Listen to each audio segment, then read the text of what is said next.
الحمدللہ وسلام علی عبادہ الذین اصطفیٰ، اما بعد۔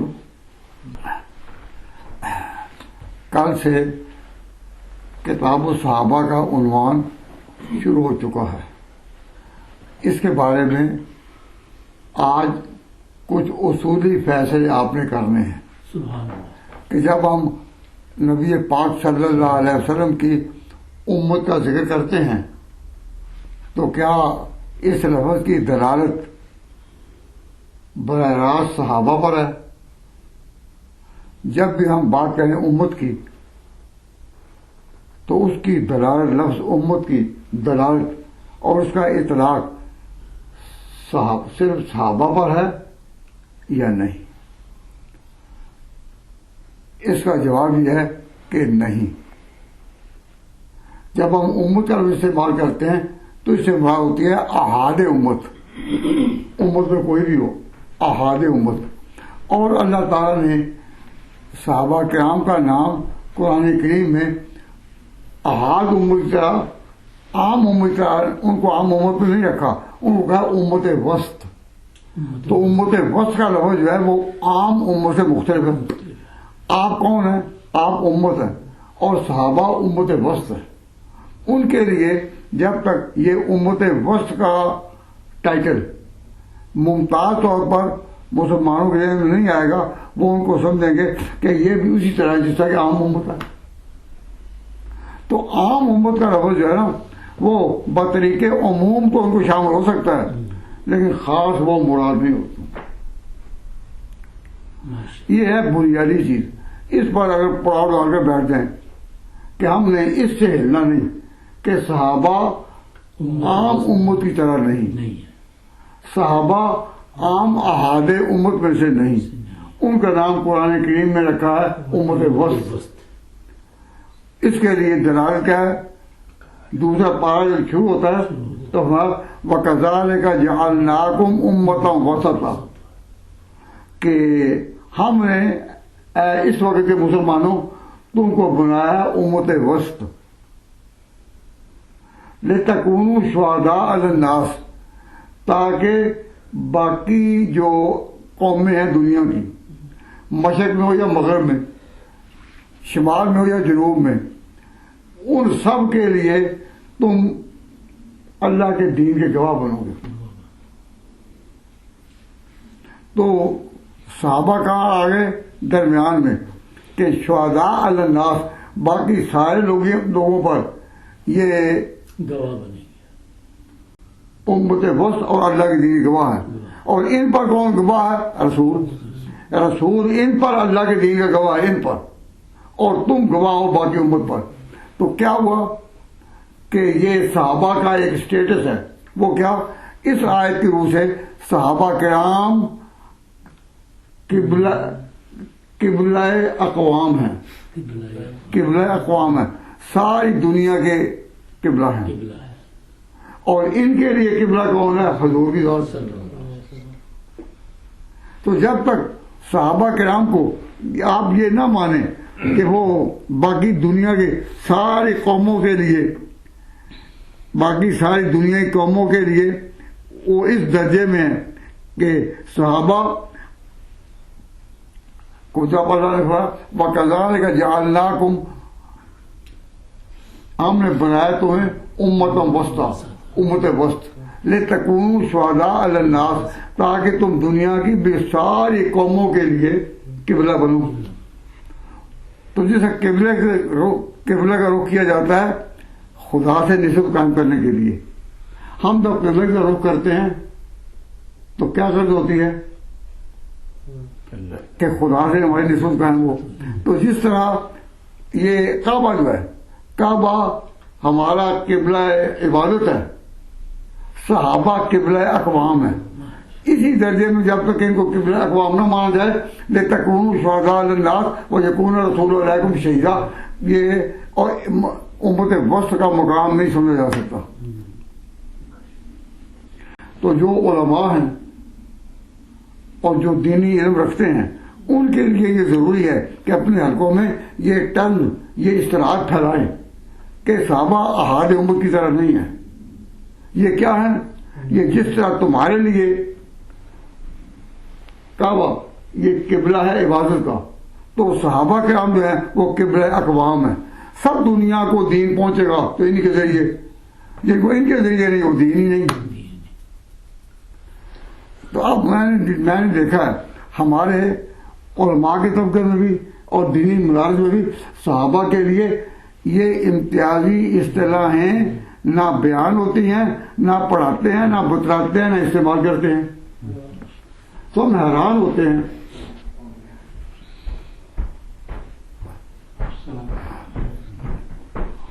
ہم اس پر حیران ہوتے ہیں کہ یا اللہ کیا ہو گیا کہ جو اپنے ہمارے ادارے ہیں، اپنے عقیدے کے لوگ ہیں، اپنے آپ کو سنت کہتے ہیں، ان کی اپنی مسجد ہیں جہاں وہ بااختیار ہیں، اور اپنے مدرسے ہیں جہاں وہ بااختیار ہیں، تو ان کے نام اس طرح لیتے ہیں جس طرح یہ بھی عام عمر ہیں.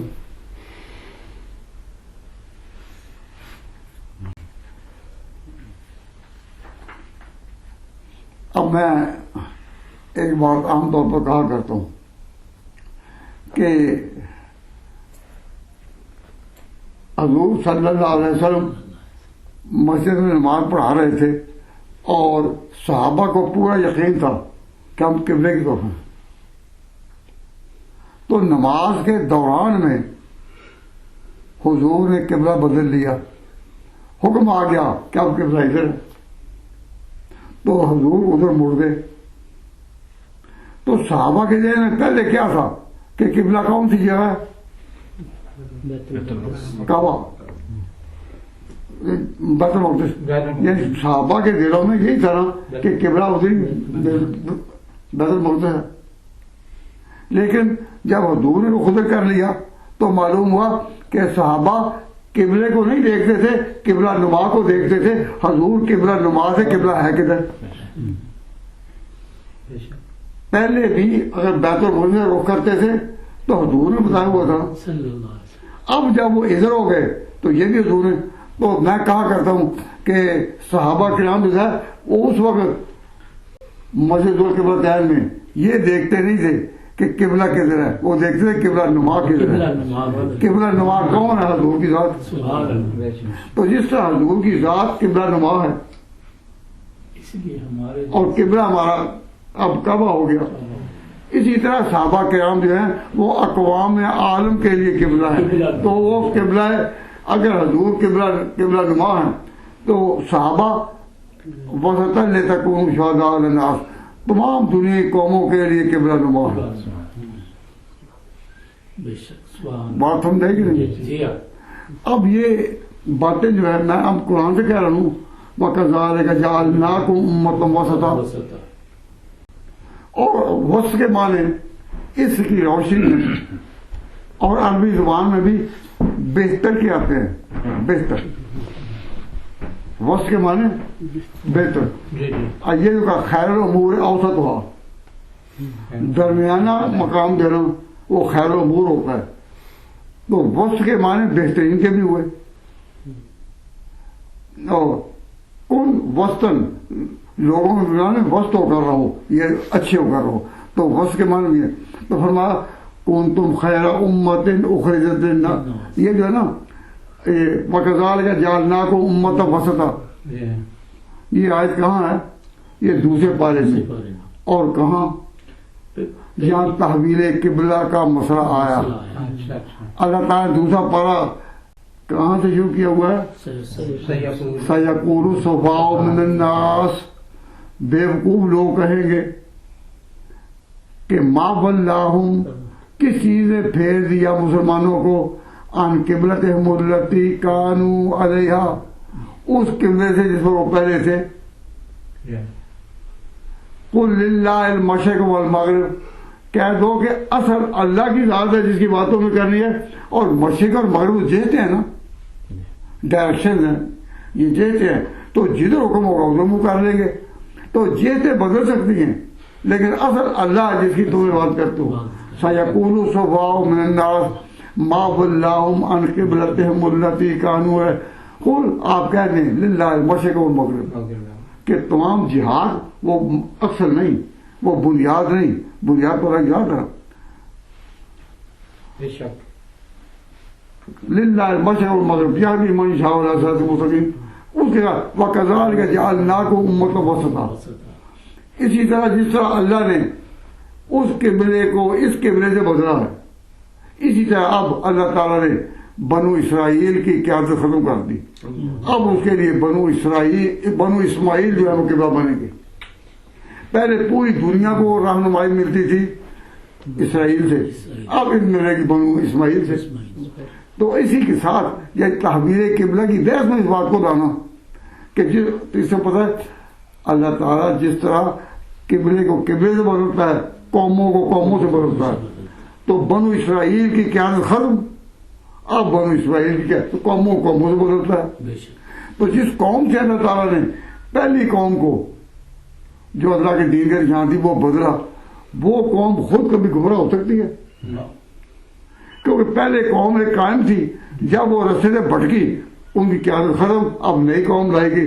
تو جو پہلے قوم لائے گی ان کے ایمان میں، ان کے تقدس میں، ان کی شان میں، ان کے مقام میں کوئی تصور، کیونکہ اللہ نے بدل کر جن کو کھڑا کیا کہ یہ نہیں ہے یہ. بے شک وَكَذَلِكَ جَعَلْنَاكُمْ أُمَّةً وَسَطًا لِتَكُونُوا شُهَدَاءَ عَلَى النَّاسِ. تو ساری دنیا پر گواہ کون ہوں گے؟ صحابہ. یہ آیت ہے دوسرے پارے کی. اس کے بعد بھی اللہ تعالیٰ نے ایک اور مقام پر اسی مسئلہ بیان کیا کہ کنتم خیر امت اخرجت للناس. یہاں کیا بولا تھا؟ لتکونوا شہداء علی الناس، لتکونوا شہداء علی الناس. تو آگے مقام پر جا کر یہ کہا کنتم خیر امت اخرجت للناس، وہی لفظ آ گیا. اور اخرجت للناس یعنی لوگوں کو دنیا کے لیے تم پیشوا ہوگے. تو پھر پیشوا کون ہوں گے؟ صحابہ پیشوا ہوں گے. اب جب حضور کے بعد پیشوا صحابہ ہوں گے تو اس سے پتہ چلا کہ حضور کے بعد سے لے کر کوئی نبی نہیں آئے گا. کیوں؟ اگر کسی نبی نہیں آنا ہوتا تو صحابہ کی امامت مٹتی تھی نا، ان کا قبلہ نما ہونا جو مٹتا تھا نا. اگر حضور کے بعد کوئی آئے نبی تو پھر صحابہ کی اقتدار جاری رہے گی نہیں. تو اللہ تعالیٰ نے فرمایا کہ ان کی اخرجت للناس کے صحابہ خیر امت بنائے گئے، رہنما بنائے گئے، پیشوا بنائے گئے، قبلہ بنائے گئے للناس، سب لوگوں کے لیے. تو اب یہ کہنے لگے کہ 13 صدیوں تک تو وہ قبلہ رہے، 14ویں صدی میں قبلہ ایک نبی بدل جائے. اگر حضور کے بعد خطر کو نہ مانا جائے تو یہ ساری آیتیں غلط ہو جاتی ہیں معاذ اللہ. تو قادیانیوں کو اب لاجواب کرنے کے لیے بھی یہ بات کہی جا سکتی ہے کہ اگر حضور کے بعد کسی نبی نے آنا تو صحابہ تمام دنیا کی آئندہ قوموں کے لیے قبلہ نہیں بنتے. اور ہمارا قرآن کہتا ہے قبلہ ہے. بے شک سیاق و سباق میں جب پڑھیں پتہ چلتا تھا کہ یہ قبلہ ہے. اگر کوئی اور نبی آئے تو قبلہ نہیں رہتے. کوئی ساتھی میں بات کرے کہ جی اگر نبی آئے تو کیا حرج ہے، تو یہ کہ یہ قبلہ نہیں رہتے، یہ حرج ہے بس. اور ان کا قبلہ ہونا وَكَذَلِكَ جَعَلْنَاكُمْ أُمَّةً وَسَطًا لِتَكُونُوا شُهَدَاءَ عَلَى النَّاسِ وَيَكُونَ الرَّسُولُ عَلَيْكُمْ شَهِيدًا. اور رسول تم پر گواہ. تو یہ ہے کہ درمیان میں رسول ایک طرف اور عامت الناس اقوام عالم وہ ایک طرف، درمیان میں صحابہ کھڑے ہیں. حضور کے وہ مقتدی ہیں، اور دنیا قوموں کے وہ مقتدا ہیں.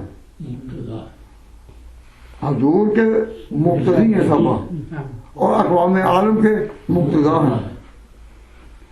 یہ مقام ہے صحابہ. تو کتاب و صحابہ کے بعد میں آپ کو پہلے تفسیر قرآن شریف کے میں نے چند اشارے کر دیے ہیں کہ ایک مقام پر نہیں، 2 کنتم خیر امت اخرجت للناس تأمرون بالمعروف وتنہون عن المنکر. اس سے یہ بھی معلوم ہوا کہ جو صحابہ کو خیر امت نہ مانے جو صحابہ کو خیر امت نہ مانے نہ مانے وہ خود خیر امت میں سے نہیں. کیوں؟ خیر امت کی علامت آئی گئی کنتم خیر امت اخرجت للناس. تو خیر امت تو ہے ہی وہ جس مقام کے ہوں. تو جو یہ نہ مانے وہ تو خود امت میں نہ رہا. کنتم خیر امت میں کیسے رہا؟ کیوں؟ خیر امت اسی بنا پر تھے کہ یہ اقوام عالم کے لیے قبلہ بنے. تو جو اقوام عالم کے لیے قبلہ نہیں وہ خود خیر امت میں آ سکتا ہے؟ اب اس کے ساتھ تیسرا ضابطہ میں ضابطہ بتاتا ہوں کہ صحابہ کو سمجھنے کے لیے اور کتاب صحابہ پر عبور پانے کے لیے یہ باتیں جاننی ضروری ہے.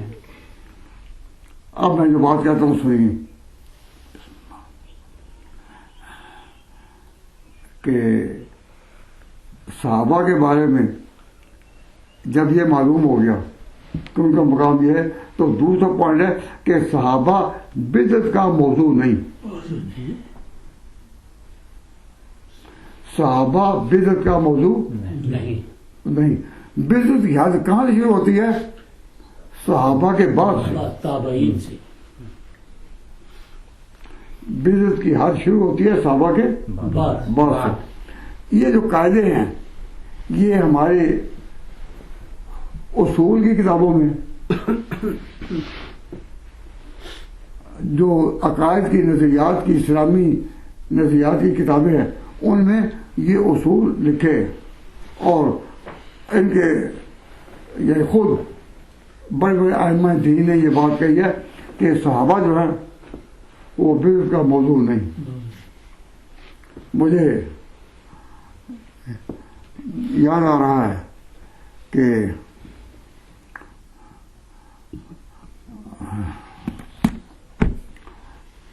غالباً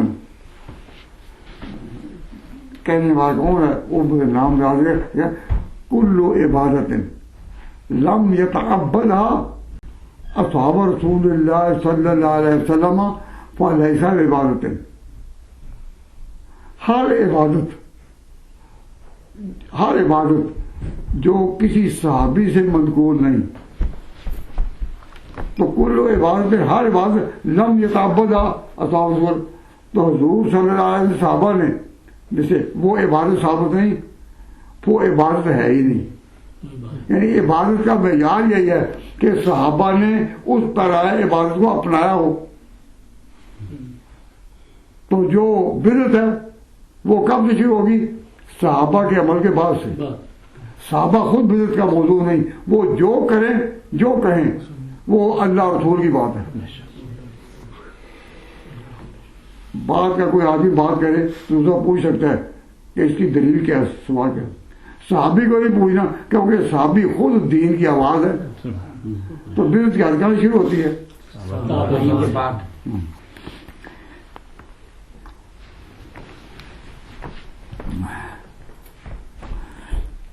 اب یہ جو مسئلہ ہے نا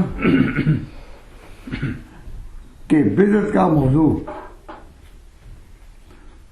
صحابہ نہیں، بدعت کا موضوع صحابہ کے پاس ہے. اب آج کسی عالم کو بھی کہا جا سکتا ہے کہ تم جو عمل کرتے ہو بدعت ہے.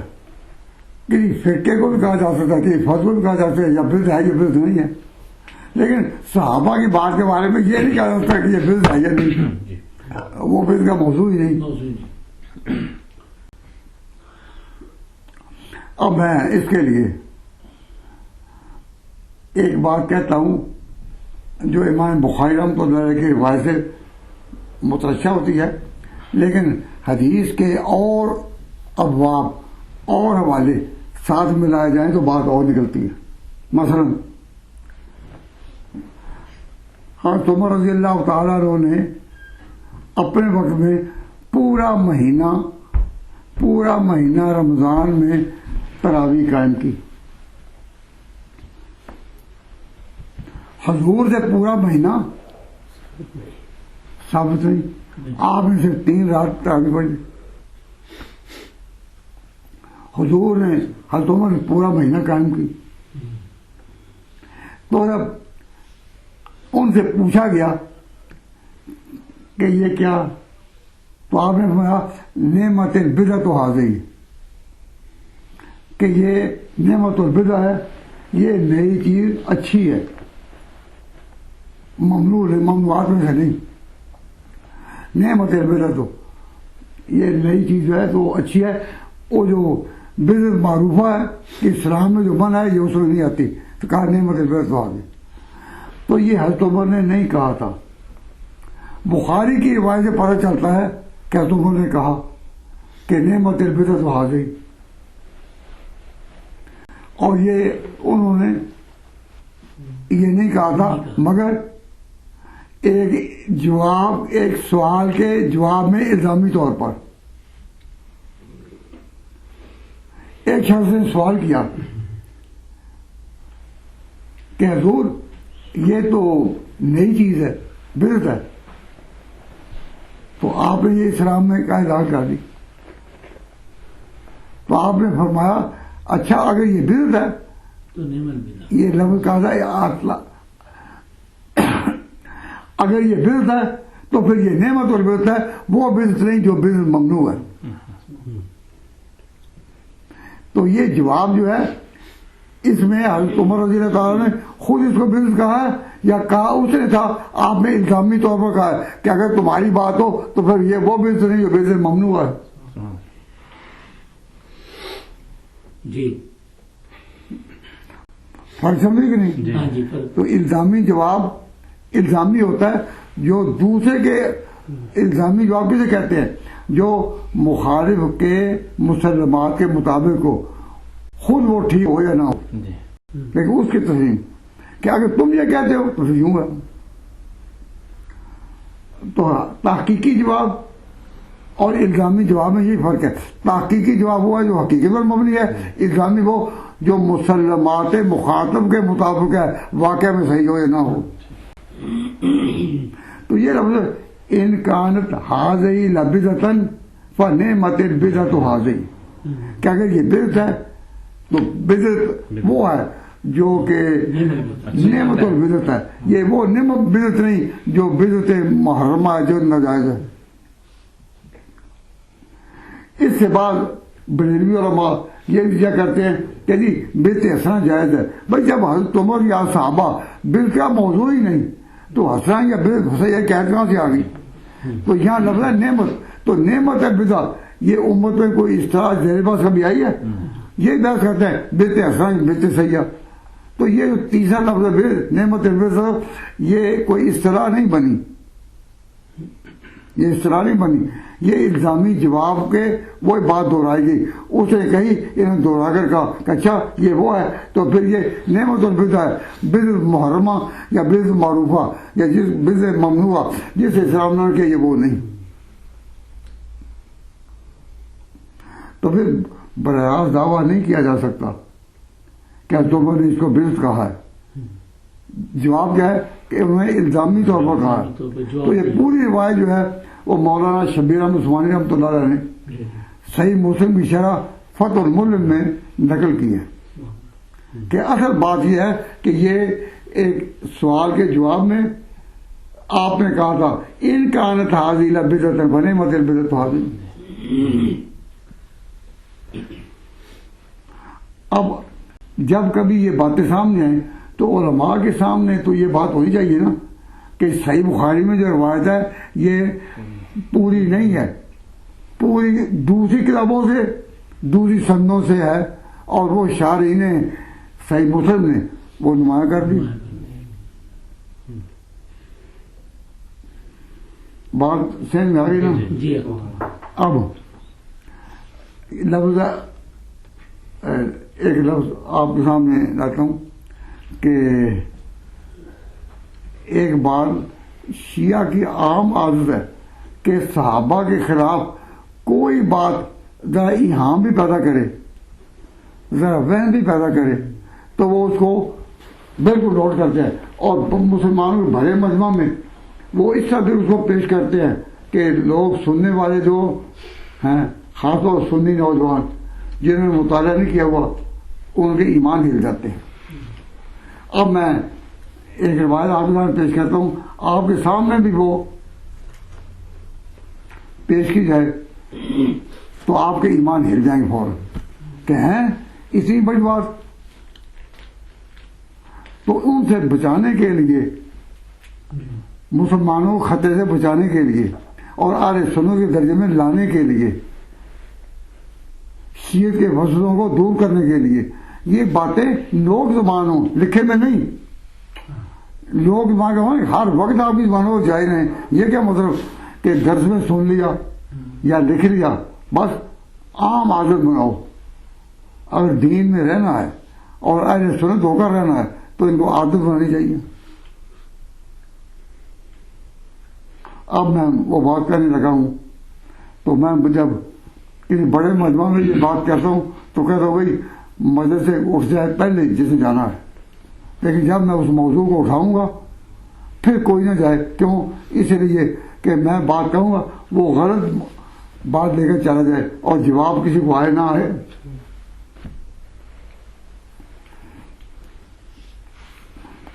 حضور فرماتے ہیں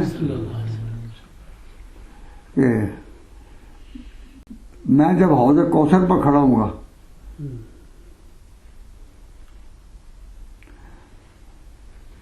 تو جو وہاں سے گزریں گے ان کو میں پانی پلاؤں گا، اور جب میں پانی پلاؤں گا تو کچھ لوگوں کو حوض کوثر پر آنے سے ہٹایا جائے گا. تو میں کہوں گا کہ اے اللہ ان کو کیوں ہٹایا جا رہا ہے؟ اصحابی اصحابی یا اصحابی اصحابی، یہ تو میرے صحابہ ہیں. تو جواب ملے گا انک لا تدری، آپ نہیں جانتے ما احدثوا بعدک، انہوں نے کیا بگاڑ پیدا کیا دین میں نہیں نبھاتے بعدک آپ کے بعد. یعنی جب آپ کی وفات ہو گئی تو یہ جو آپ کے صحابہ ہیں انہوں نے دین کو بدلا. انک لا تدری ما احدثوا بعدک.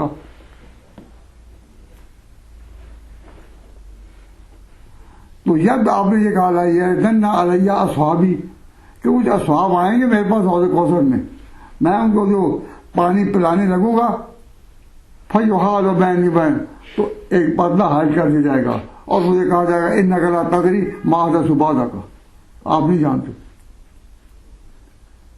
یہ حدیث موجود ہے. اب یہ حدیث اگر اس طرح لائی جائے تو جو پورا شیعہ نقشہ ہے، شیعہ تصور صحابہ کے بارے میں کہ حضور کے بعد انہوں نے دین کی کایا پلٹ دی، اٹھا کر دیا، اس کی پوری تصدیق ہو جاتی ہے اس حدیث میں. جب کہ حدیث بھی صحیح ہو، ضعیف نہ ہو، کس کا ایمان قائم رہ سکتا ہے؟ تو اس میں اس طرح توجہ دلاؤں گا کہ جب تک آدمی کتابی طور پر کوئی مضبوط نہ ہو، اس کا جواب نہیں دے سکے فوراً، تو اب میں آپ کے سامنے کہتا ہوں کہ جب کوئی لفظ دوسری روایتوں میں اور جب کوئی روایت کسی دوسری روایت میں کوئی لفظ دوسرے لفظ سے بھی بدلا ہوا ہو تو پھر وہ ایک معنی پر بند نہیں رہتا، اس طرح نہیں بنتا. تو دوسرے روایتوں میں یہ لفظ آتا ہے کہ یہ جب پڑھ رہے ہیں اصحابی میں کہوں گا اور کہا جائے گا کہ آپ نہیں جانتے کہ آپ کے بعد انہوں نے کیا کیا. اب اس حدیث کو سمجھنے کے لیے ہمارے پلیٹ فارم درجہ بدرجہ چلیں گے آگے، اس کو سمجھیں کہ اور کسی طریقے میں کوئی اور لفظ تو نہیں. تو میں چونکہ کتابوں کے حوالے ایک وقت میں نہ کتابیں یہاں ساری ہیں، ایک یہ مشکات شریف ہے، مشکات میں یہ روایت جو ہے نا ان لفظوں میں ہے، اور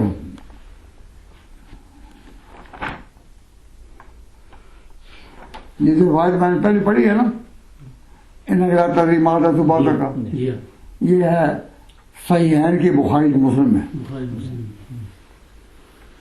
اور اب میں یہ ایک طریقے سے تو یہ پڑھتا ہوں آپ کے سامنے، یہ مشکات ہے میرے سامنے، اور یہ بھی اسی میں عن سہل بن سعد، حضرت سہل بن سعد رضی اللہ تعالیٰ عنہ کہتے ہیں قال قال رسول اللہ صلی اللہ علیہ وسلم، حضور نے فرمایا انی فرضکم علی الحوض، میں حوض پر تم سے پہلے پہنچوں گا، حوض کوثر پر تم سے پہلے پہنچوں گا. انی فرضکم علی الحوض من مر علیہ، جو میرے پاس سے آ جائے گا شربا، پی لے گا، من شربا، اور جس نے حوض کوثر پی لیا لم یظمأ ابدا، پھر اس کو کبھی پیاس نہیں لگے گی. معاشر کے سارے مار کو سے گزرے گا، اس کو کبھی پیاس نہیں لگے گی.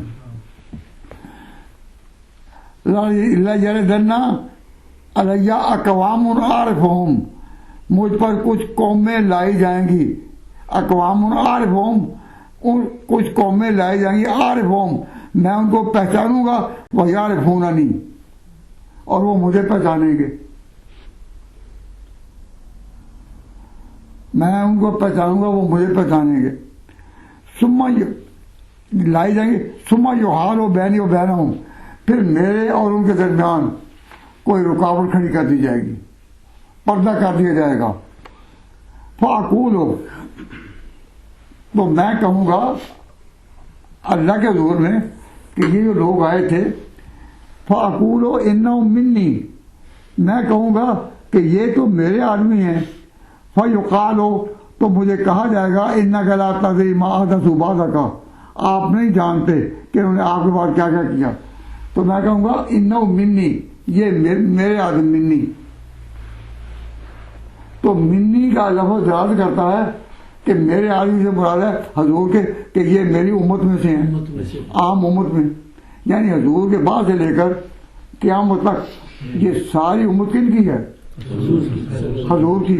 تو حضور کی امت کے کچھ لوگ اگر اپنے دور میں بدعت پیدا کر لیں، جس طرح آج بھی ایک فرقہ ہے جس کے بارے میں مشہور ہے کہ انہوں نے بدعت گھڑ رکھی ہیں، بنا رکھی ہیں، ہر بات میں دین میں، اذانیں بھی اپنی، آواز بھی اپنے.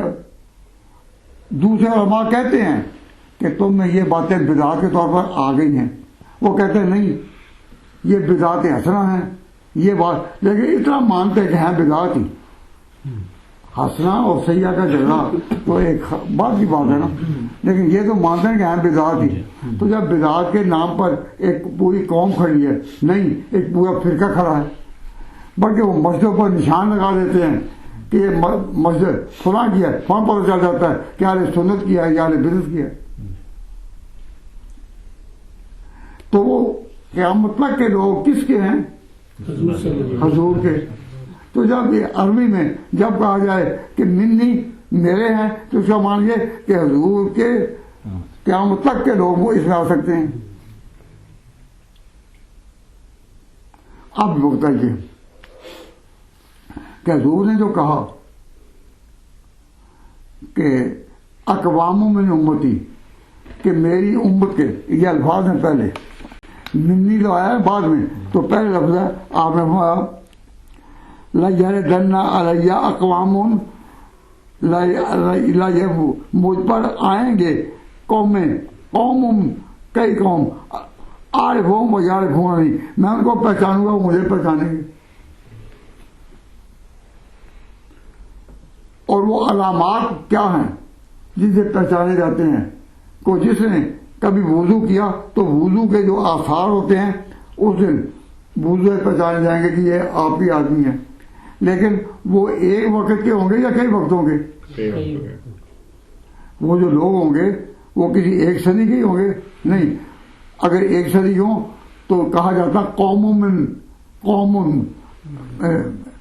وہ قوم ایک آئے گی، یا اقوام، تو اقوام جمع ہے. اس کا معنی یہ ہے کہ میری قوم امت میں کئی قومیں، کسی نے کسی صدی میں کوئی بدعت پیدا کی، مثلا یہ ماتم کرنا، یہ بدعت یہ 8ویں صدی میں نکلی تھی، اور یہ جو بدعت ہے اس وقت وہ اہل سنت کے نام سے قائم کی گئی، اور وہ 8ویں صدی والی بدت تھی وہ اہل سنت کے نام سے نہیں قائم کی گئی تھی، وہ شیعہ بادشاہ نے کی تھی۔ اس وقت ماتم کہاں سے چلا، اور شیعہ کی جو رسم ماتم ہے یہ کام شروع ہوا، وہ ایک اور لمبی تاریخ ہے، مجھے اس میں غرض نہیں، میں تو بتانا چاہتا ہوں کتاب و صحابہ کے درجے میں موضوع رکھ، اپنے موضوع کو محدود رکھتے ہوئے،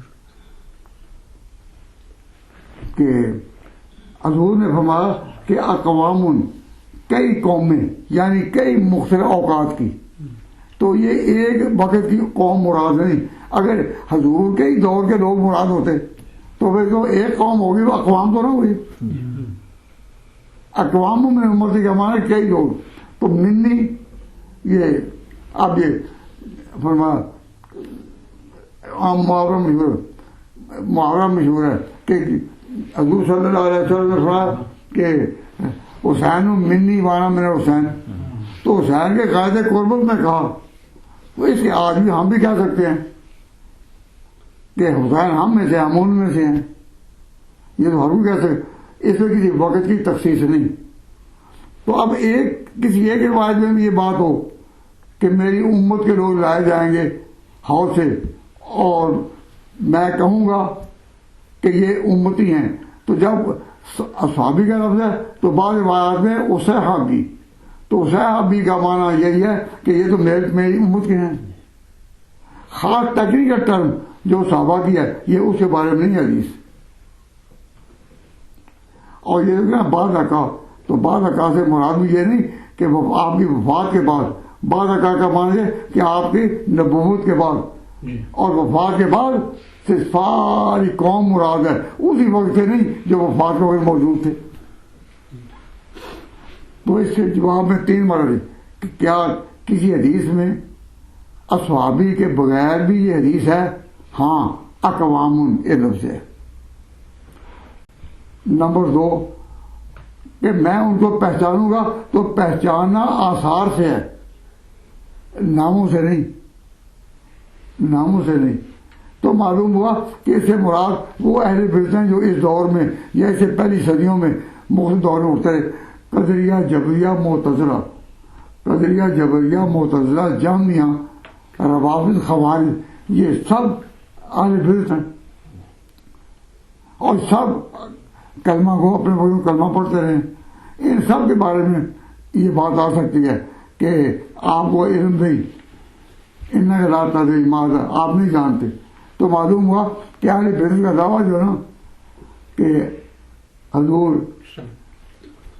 کو علم غیب پورا تھا، تو اگر علم غیب پورا تھا تو حضور جب حوض کوثر پر کھڑے ہیں اس وقت آپ کا دنیا کا دور تو ختم ہوا ہے نا، اور وہ اس وقت آپ ساقی کوثر کے طور پر کھڑے، اس وقت جب کہا جائے گا کہ آپ نہیں جانتے ہیں کیا بات، معلوم ہوا کہ جو بدعات ہو رہی ہیں ان کو آپ نہیں دیکھ رہے، تو ان میں غیب بھی نبی ہو گئی، حاضر ناظر کی نبی ہو گئی۔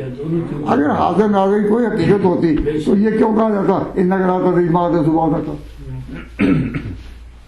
کہ جنہوں نے بدعات کی ہیں وہ اس وقت کی ہے نا جب حضور دنیا سے جا چکے تھے، ان کے بارے میں کہا کہ آپ نہیں جانتے، معلوم ہوا حضور نے ان کو دیکھا نہیں کہ بدعات کرتے، ورنہ نگراتا ریمات صبح کا معنی پورا نہیں ہوتا۔ تو حاضر ناظر کی بھی نبی ہو گئی، علم غیب بھی نبی ہو گئی، اور یہ کہ کوئی ایک قوم بدعت کے مرتکب ہے نہیں، اقوام۔ اور حضور نے جب کہا کہ میرے صحابہ آئیں گے تو آپ نے جب دوسری روایت میں یہ کہہ دیا اقوام من امتی، اور میں اللہ سے کہوں گا اس وقت کہ منی، یہ تو میری لائن کے آدمی ہیں، میری لائن منی، تو منی کے یہ سارے الفاظ بتاتے ہیں کہ جس روایت میں اصحابی آئے گا وہ اصحابی کا لفظ اپنے اصطلاحی معنی میں نہیں، وہ اس تفسیر کی روشنی میں لیا جائے گا جو باقی روایات ہمیں بتاتی ہیں۔ یہ بات سمجھا گئی؟ اب اس حدیث کو سمجھنے کے لیے میں نے کتنے پہلوؤں سے اس پر لانے کو ہی کیے، تو آپ کو اللہ تعالیٰ سے ہمت دے کہ آپ میری کتابیں پڑھیں، اس میں علمی بحث پوری کہ فلاں کتاب میں یوں، فلاں کتاب میں فلاں۔ تو آج میں نے کتاب نکالی ابقات تو ابقات سے مجھے یہ موضوع ملا کہ اس میں میں نے حوالہ نقل کیا ہے کہ مولانا شبیر صاحب عثمانی نے بدعت کے بارے میں کہا ان کان حاضر بدعت و نعمت بدعت حاضر. تو وہ چیزیں کچھ یاد تو رکھے نا. اب ہم آگے بات کرتے ہیں. کتنی باتیں ہو گئی صحابہ کے بارے میں. پہلی بات ہو گئی صحابہ عام امت نہیں، ان کا نام ہے امت وسط. نمبر دو یہ بدعت کا موضوع ہی نہیں. ہر چیز جو صحابہ صاحب تو وہ بدعت نہیں. بدعت کی حد کب شروع ہوگی؟ صحابہ کے بعد. اب کتنے ائمہ اصول نے جیسے علامہ شافعی وغیرہ اپنی کتابوں میں یہ بات لکھتی ہے.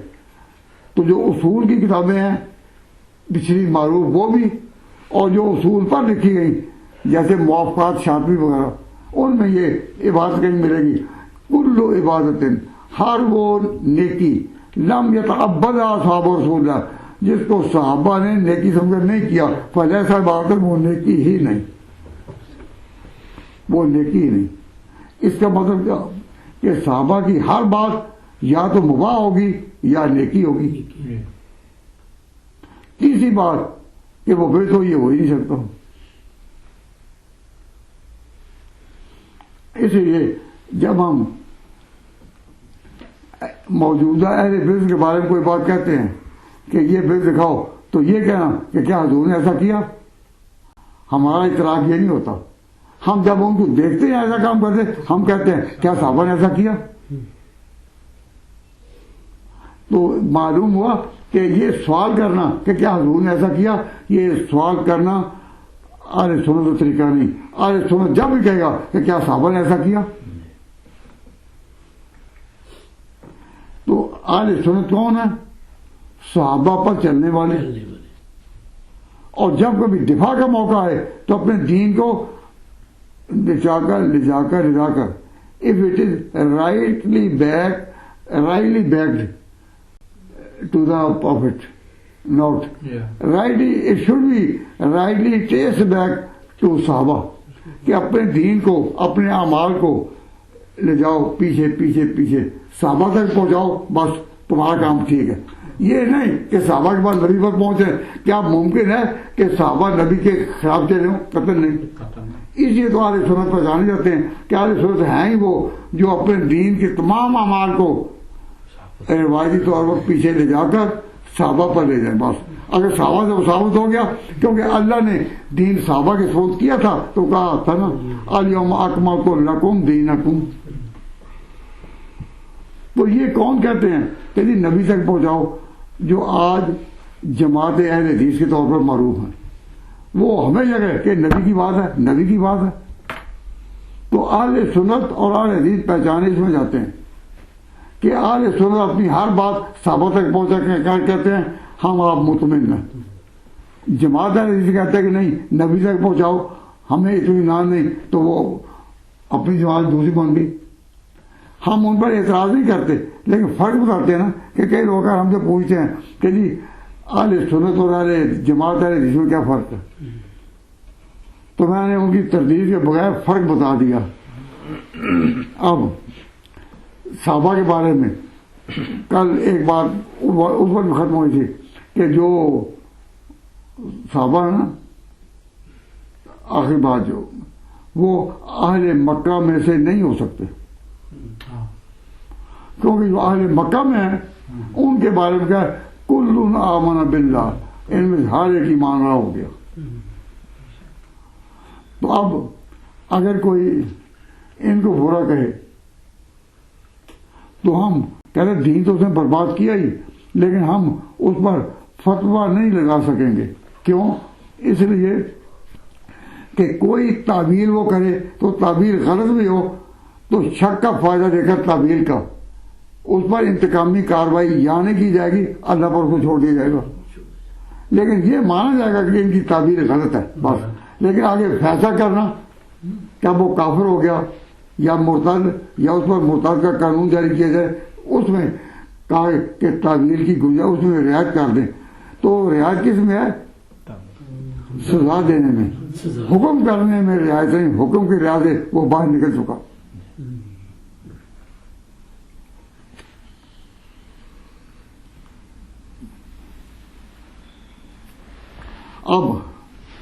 یہ نا صحابہ کے بارے میں اللہ تعالیٰ نے کہا حببا الیہم الایمان، اللہ نے ایمان ان کے دلوں کا محبوب بنا دیا، وزینہم فی قلوبہم، اس کو ان کے دلوں کی زینت بنا دی، وکرہ الیہم الکفر، اور ان کے لیے مکروہ بنا دیا کس کی چیز کو؟ الکفر والفسوق والعصیان۔ وہ تو یہ اللہ تعالیٰ نے جو کہا نا، تو یہ ماضی کی خبر ہے یا آئندہ کی؟ حبابا، زینا اور کر رہا، یہ ماضی خبر ہے۔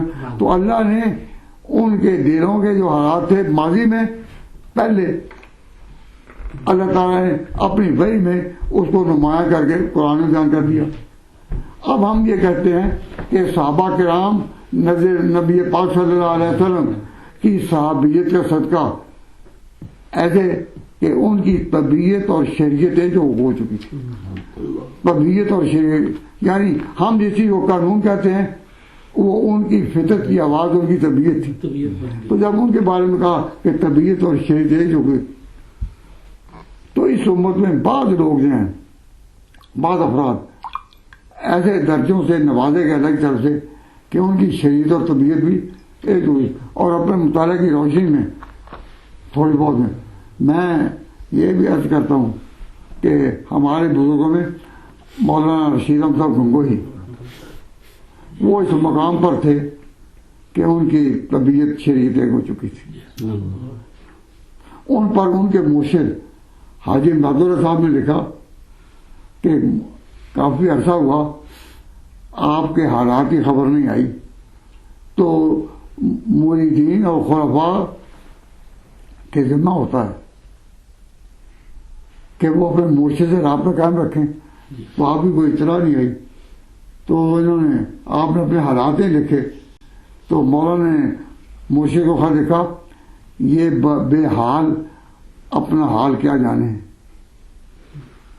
کہ میں آپ سے نہیں لکھ سکا، یہ بے حال اپنا حال کیا جانے، لیکن اللہ کے فضل سے اور آپ کی دعاؤں سے میں اب یہ اندر 3 باتیں میں محسوس کرتا ہوں دعا سے۔ کیا؟ ایک تو یہ کہ شریعت اور طبیعت میری ایک ہو چکی ہے۔ اب جس طرح لوگ نماز پڑھتے ہیں کہ نماز کا وقت ہو گیا ہے، تو میری ہماری طبیعت سے یہ بات اٹھتی ہے کہ آپ نماز پڑھیں، تو جو چیز شریعت بتاتی ہے میری طبیعت ہو چکی ہے۔